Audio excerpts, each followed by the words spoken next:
బిడ్డ కడుపుల పడ్డ దగ్గర నుంచి మొదలుకొని వాళ్ళను కని పెంచి పెద్ద చేసేదానిక తల్లి పడే కష్టం అంతా ఇంత కాదుల్లా.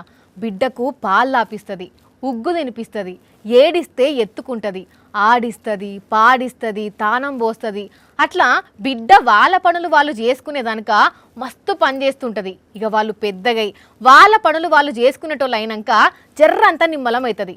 కానీ అదే గిడొక అమ్మ బిడ్డలకు 50 ఏళ్ల వయసు వచ్చినా ఇంకా చిన్న పిల్ల లెక్కనే చూసుకుంటున్నదుల్లా. చూసిన రానుల్లా అమ్మెత్తు బిడ్డైనా కూడా ఇంకా నీళ్లు పెట్టి తానం పోస్తుంది అవ్వ. అగో ఏమైంది, ఆయన మంచిగానే ఉండే తానం చేయలేడా అంటే మనిషి మంచిగానే ఉన్నాడు గాని కన్లేగనవడయట.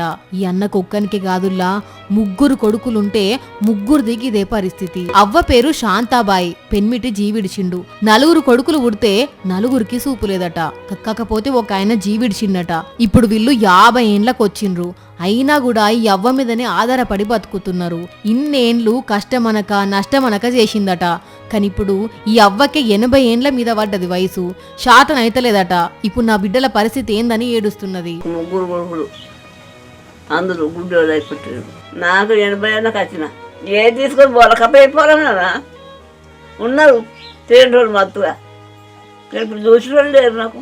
అవ్వది నిజామాబాద్ జిల్లా వేల్పూరు మండలం రామన్నపేట ఊరు.